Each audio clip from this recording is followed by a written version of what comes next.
నిన్నటి రోజున దేవునికి భయపడటం మనం నేర్చుకోవాలని కీర్తనకారుడు దేవునికి భయపడటం నేర్చుకోవటంలో ఆయన ఎంతో ప్రార్థన చేస్తూ వచ్చాడని మనం జ్ఞాపకం చేసుకుంటూ వచ్చాం. మంచిది. ఈరోజు దేవునికి భయపడిన నోవాహు జీవితంలో దేవుడు ఏ విధంగా మాట్లాడాడు, ఏ విధంగా ఆయన దర్శించాడు, ఏ విధంగా పవిత్ర జీవితాన్ని జీవించటానికి సహాయం చేశాడు అని బైబిల్లో మనం చూస్తే నోవాహులో ఉన్న లక్షణాలు. నోవాహు అనే మాటకు అర్థం ఏంటి అంటే నీతిమంతుడు. నోవాహు అనే మాటకు అర్థం ఆదికాండం 5వ అధ్యాయం 29వ వచనంలో వాళ్ళ నాన్న చెప్తాడు, నెమ్మది కలుగు చేసేవాడు అని అంట. వాళ్ళ తండ్రి గారి పేరు లెమెకు. ఆయన నోవాహుకి ఏమని పేరు పెట్టేది తెలుసా?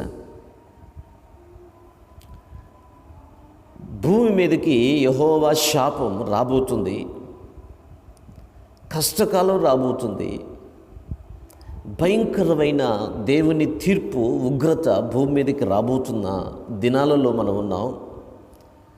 భూమి అంతా చెడిపోయింది,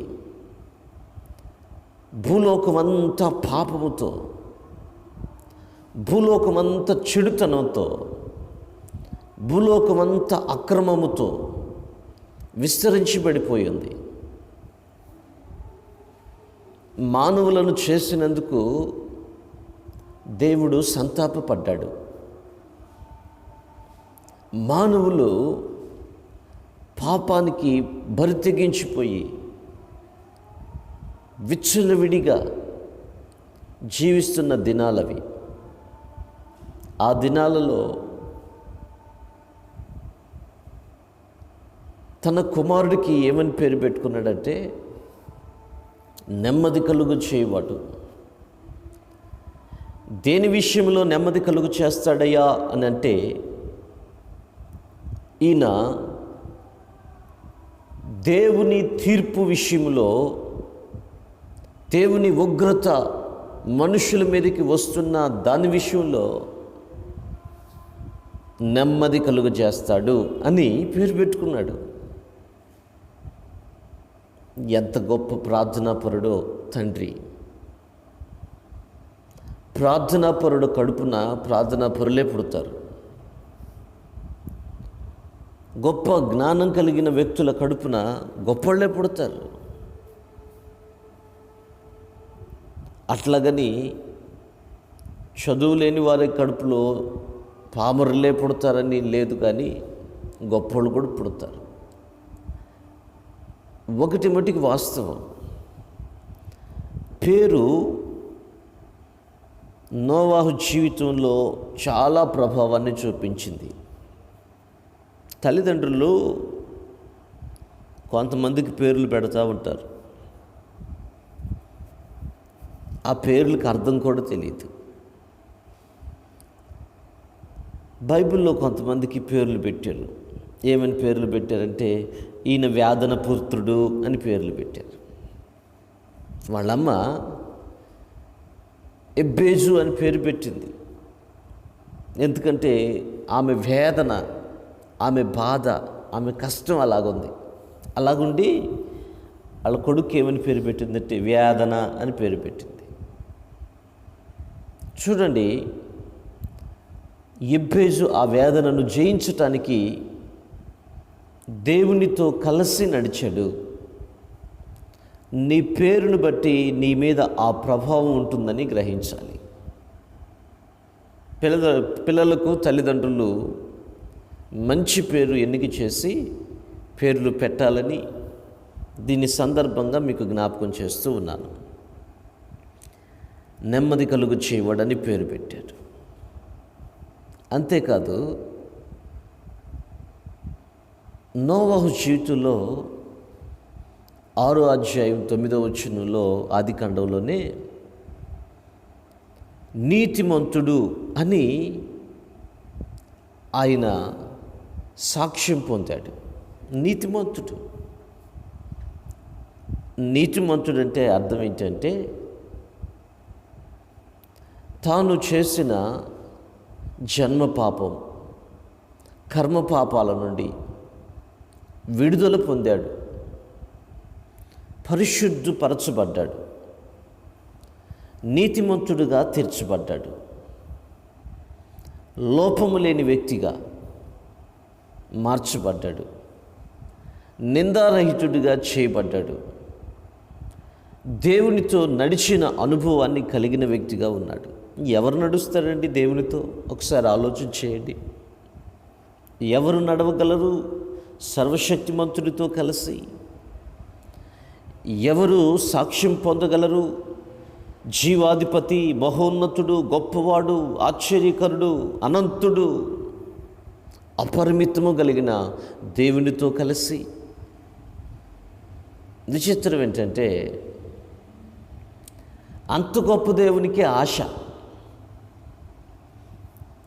ఈ మానవులతో నేను కలిసి నడవాలని, నీతో కలిసి నడవాలని, నిన్ను ప్రేమిస్తూ సహవాసం చేయాలని, నిన్ను నీతిమంతుడిగా తీర్చి పరిశుద్ధపరిచి మహిమలో మహిమపరచాలని దేవుని యొక్క ఉద్దేశం, దేవుని యొక్క సంకల్పం. మనం దేవునితో నడవటం అనేది కొంచెం కష్టతరమైందే, కానీ ఆశపడి ఆసక్తితో దేవునిని వెతకగలిగితే ఖచ్చితంగా మనం నడవగలుగుతాం. దేవుడు ఆ కృపను అనుగ్రహిస్తాడు. ఈ 9వ వచనంలోనండి నీతిమంతుడట. నోవాహుకున్న సాక్ష్యం, నోవాహుకున్న బిరుదు నీతిమంతుడు, నిందారహితుడు, దేవునితో నడిచినవాడు. నీవు దేవునితో నడిస్తే, నీ కుటుంబం దేవునితో నడిస్తే, నీ బిడ్డలు దేవునితో నడిస్తే దేవుని చెప్పిన మాట మీరు వింటారు. దేవునికి భయపడుతూ బ్రతుకుతారు. దేవునికి భయపడుతూ బ్రతుకుతూ ఉన్న నోవాహు కుటుంబంలో దేవుడు అన్నాడు, నోవాహు నేను చెప్పిన పని చేస్తావా అని అడిగాడు. ప్రభువా నువ్వు ఏది చెప్పినా చేస్తానయ్యా. అట్లాగైతే భూమి మీదకి నా తీర్పు రాబోతుంది, ప్రజల మీద నాకు విసుగొచ్చేసింది, వారి విషయంలో నేను తీర్పు తీర్చాలనుకుంటున్నాను కనుక ఓడను సిద్ధం చేయమని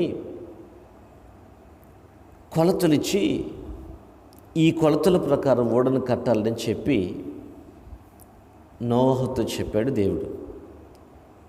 నోవాహు దేవుడు ఎట్లాగైతే చెప్పాడో, ఏ పద్ధతిలో కట్టమన్నాడో, ఎంత పొడవు పెట్టమన్నాడో, ఎంత వెడల్పు పెట్టమన్నాడో, ఎన్ని అంతస్తులుగా కట్టమన్నాడో, ఏ చెక్కతో చేయమన్నాడో, దానికి ఏమి పుయ్యమన్నాడో, ఎన్ని తలుపులు పెట్టమన్నాడో, ఎన్ని కిటికీలు పెట్టమన్నాడో అవన్నీ చెప్పింది చెప్పినట్లుగా చేశాడు. ఈరోజు దేవుని వాక్యం మనకి ఏం చెప్తుందో దాని ప్రకారం చేయటం మనం నేర్చుకోవాలని నోవహు జీవితంలో ఒక పాఠం మనకు నేర్పిస్తుంది.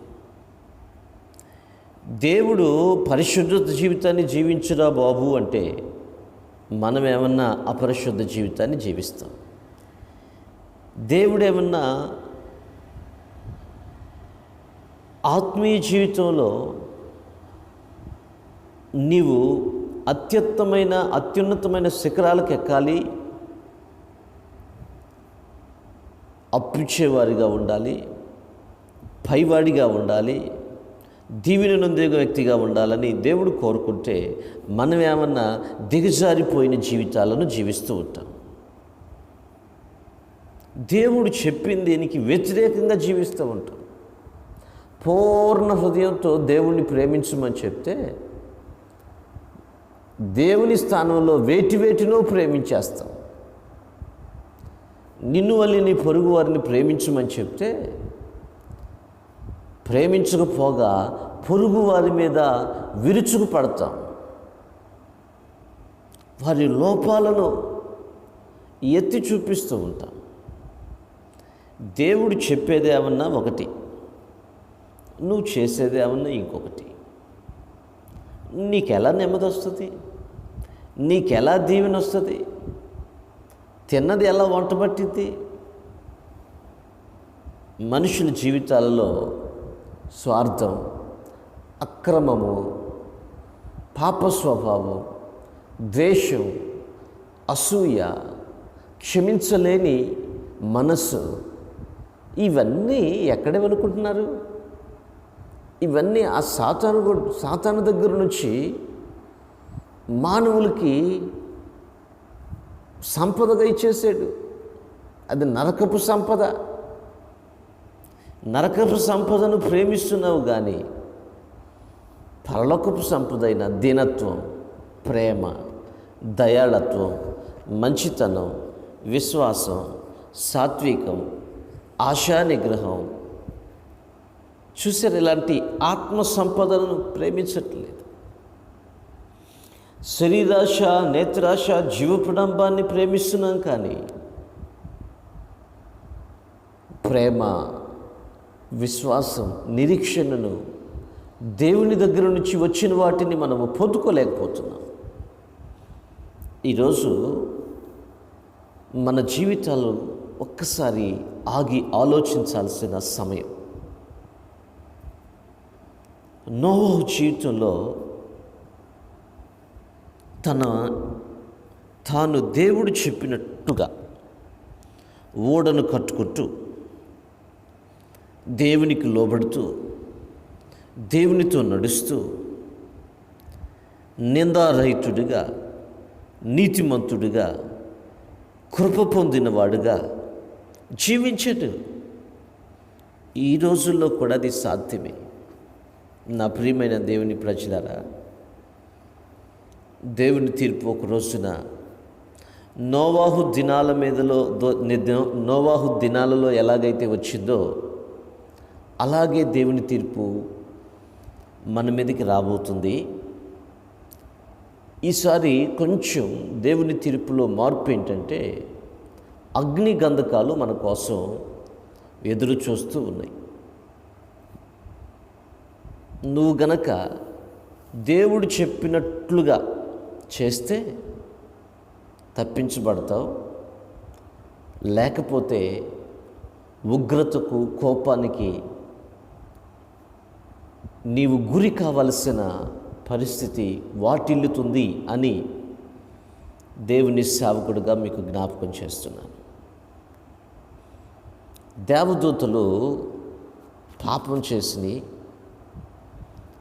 దేవుని తీర్పు నుండి తప్పించుకోలేకపోయింది. నోవహు కాలంలో ఉన్న మనుషులు పాపం చేశారు, దేవుని తీర్పును తప్పించుకోలేకపోయారు. లోతు కాలంలో లోతు సొదొమ గొమొర్రా అనే 2 పట్టణాలు భయంకరంగా దేవునికి వ్యతిరేకంగా జీవించి దేవుని తీర్పుకు గురై అగ్ని గంధకాల చేత కాల్చివేయబడ్డారు. చరిత్ర పుటాలలో తప్పు చేసి వారి పాపము, అక్రమము విస్తరించిన ప్రతిసారి దేవుని తీర్పు తీర్చబడుతూనే ఉంది. ఈ భూమి, ఆకాశము, పంచభూతాలు దేవుని తీర్పుకి అవి తలొగ్గుతాయి. దేవుడు చెప్తున్నాడు, కడవరి దినాలలో భయంకరమైన వేదన ప్రజలలో అక్రమం విస్తరించటం, ప్రేమ చల్లారిపోవటం, మనుషుల మధ్య ఐక్యత కోల్పోవటం, ఒకరినొకరు నిందించుకోవటం, తల్లిదండ్రులు పిల్లలకు అవిధేయులుగా బ్రతకటం, ధనాన్ని అధికంగా ప్రేమించే ప్రజలుగా, ధనాపేక్ష గలవారుగా, సోమరిపోతులుగా, తిండిపోతులుగా, అలక్ష్యపు స్వభావం కలిగిన వారుగా, చెడుతనాన్ని ప్రేమించే వ్యక్తులుగా ఉంటారు అని దేవుని వాక్యం చెబుతుంది. నేటి దినాలలో పరిస్థితులు చూస్తూ ఉంటే దేవుని సంగమా, దేవుని బిడ్డలను చెప్పుకుంటున్న వారిలో కూడా ఇవన్నీ చోటు చేసుకొని మనం దేవుని బిడ్డలమా, రక్షించబడిన వారిమేనా, దేవునితో నడిచేవారిమేనా, దేవుని పని చెప్పినట్లుగానే చేస్తున్నామా లేదా అనే ఒక రకమైన అనుమానం మానవ జీవితాల్లో పట్టి పీడిస్తూ ఉంది. నోవాహు జీవితంలో 6వ అధ్యాయం ఆదికాండం 22వ వచనంలో ఏమని రాయబడిందంటే, దేవుడట నోవాహుకు చెప్పిన, ఆయనకు ఆజ్ఞాపించిన దానంతటి ప్రకారం మొత్తం యావత్తూ చేశాడని ఆ మాట చదువుతున్నప్పుడు నా జీవితంలో కూడా ఒక చిన్న ఆశ, ప్రభువా నీవు చెప్పినట్లుగా నేను జీవించటానికి నాకు సహాయం చేయవా, వాక్యములో రాయబడినట్లుగా పవిత్రతను, దైవభక్తిని, జీవాన్ని, జ్ఞానాన్ని కలిగి జీవించటానికి నాకు కృపను అనుగ్రహించవని ప్రార్థన చేస్తూ ఉంటాను. నా ప్రియమైన దేవుని బిడ్డలారా, దేవుడు నిన్ను ప్రేమించాడు. దేవుడు నిన్ను ప్రేమించాడు. ప్రేమించి ఆనాడు నోవాహుకు ఓడ కట్టమని చెప్పి దాని ప్రకారం చేయమని చెప్తే ఎంతగానో శ్రమపడ్డాడు. ఈ రోజుల్లో నువ్వు అంత కష్టపడలేవని చెప్పి యేసుక్రీస్తు ప్రభువుని ఈ లోకానికి పంపించి ఆయన ద్వారా ఒక రక్షణ ఓడను సిద్ధం చేశారు. క్రీస్తే ఆ రక్షణ ఓడ. ఆయనే మనకు ద్వారం, ఆయనే మనకు మార్గము, సత్యము, జీవము, ఆయనే మనకు వెలుగు, ఆయనే మన జీవితాలలో నిజమైన స్నేహితుడు, విడువక ప్రేమించే స్నేహితుడు, నావికుడు, నడిపించే నావికుడు, పునరుద్ధానుడు, సర్వోన్నతుడు, సర్వశక్తిమంతుడు. యేసు ప్రభువుని నమ్ముకోవటాన్ని బట్టి మన జీవితాలకి ధనం వస్తుందో రాదో నేను చెప్పలేను. యేసు ప్రభువుని నమ్ముకోవడాన్ని బట్టి ఆరోగ్యం వస్తుందని కొందరు, యేసు ప్రభువుని నమ్ముకోవడాన్ని బట్టి మేలు జరుగుతుందని కొందరు, యేసు ప్రభువుని నమ్ముకోవడాన్ని బట్టి మనకి ఎటువంటి ఇబ్బంది లేకుండా బ్రతికిపోతామని కొందరు అనుకుంటూ ఉంటారు. అలా జరిగినా అసలుకి యేసు ప్రభువుని ఎందుకు నమ్ముకోవాలి అంటే, ఈ లోక యాత్రను ముగించిన తర్వాత పరలోక రాజ్యంలో మనం నివసించుట కొరకు యేసు ప్రభువుని నమ్ముకోవాలి. అది విడిచిపెట్టేస్తున్నాం. నీ పాపాలన్నిటినీ క్షమించి నిన్ను నీతిమంతుడిగా చేసి, నిందారహితుడిగా మార్చి, చెడుతనాన్ని తొలగించి జయించే వ్యక్తిగా చేసి, సహవాసాన్ని ఇచ్చి సహవాసపు బలాన్నిచ్చి, ఏమండి, ఆయన నిన్ను పరలోక రాజ్యంలో నిత్యత్వంలో నిరంతరం ఉంచాలన్న ఆ ఉద్దేశాన్ని మనం మర్చిపోయి జీవిస్తున్నాం. ఈరోజు మరొకసారి వాటిని జ్ఞాపకం చేసుకుంటూ ఆయన దగ్గరికి రావాల్సిందిగా ప్రేమతో మనవి చేస్తున్నాను. 2వ పేతురు రాసిన పత్రిక 2వ అధ్యాయం 5వ వచనంలో దేవుని తీర్పును ప్రకటించాడట నోవాహు. ఎన్ని సంవత్సరాలు ప్రకటించాడంటే సుమారుగా 120 సంవత్సరాలు ప్రకటించాడట. అయిలారా, దేవుని తీర్పు భూమి మీదకి వస్తుంది, ఇప్పుడైనా దేవుని తట్టు తిరగండి. ఇప్పుడైనా ఆ ధనాన్ని విడిచిపెట్టి దేవుని తట్టు తిరగండి. ఇప్పుడైనా ఆ విగ్రహాలను విడిచిపెట్టి దేవుని తట్టు తిరగండి. ఇప్పుడైనా జీవాధిపతి తట్టు తిరగండి అని ఆ రోజుల్లో ఉన్న దేవుని బిడ్డలందరికీ దేవునిని గురించిన, తీర్పును గురించిన ప్రకటన చెప్పాడు, వాక్యం చెప్పాడు. భూమి మీదకి జలప్రళయం వస్తుందంటే నవ్వారు.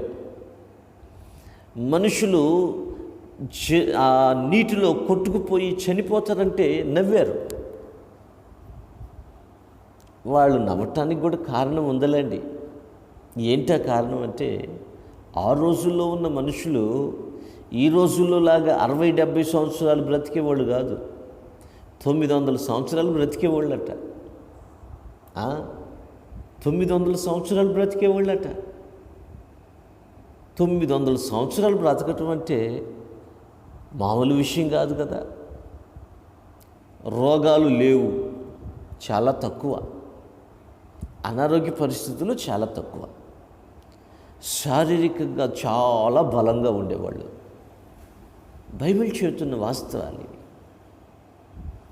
ఒక ఆయన 969 సంవత్సరాలు బ్రతికినట్టు. ఇన్ని సంవత్సరాలు బ్రతికి ఇన్ని సంవత్సరాలు ఆరోగ్యంతో ఉంటున్నప్పుడు వాళ్ళు చచ్చిపోతావు నువ్వు అని అంటే, ఆ నీళ్లు ముంచేస్తాయి అంటే వాళ్ళు నమ్మలేకపోయారు. దేవుని తీర్పు, దేవుని ఉగ్రత అకస్మాత్తుగా ఒక రోజున ఇదిగో భూమి మీదకి రాబోతుందంటే వాళ్ళు నమ్మలేకపోయారు, ఎగతాళి చేశారు. పిచ్చోడు మాట్లాడినట్టుగా మాట్లాడుతున్నాడు. నోవహుని పిచ్చివాడిని చూసినట్లుగా చూశారు. ఈ రోజుల్లో కూడా దేవుని సేవ చేస్తున్న వారిని, దేవుని గురించి ప్రకటిస్తున్న వారిని అదే విధంగా చూస్తున్నారు.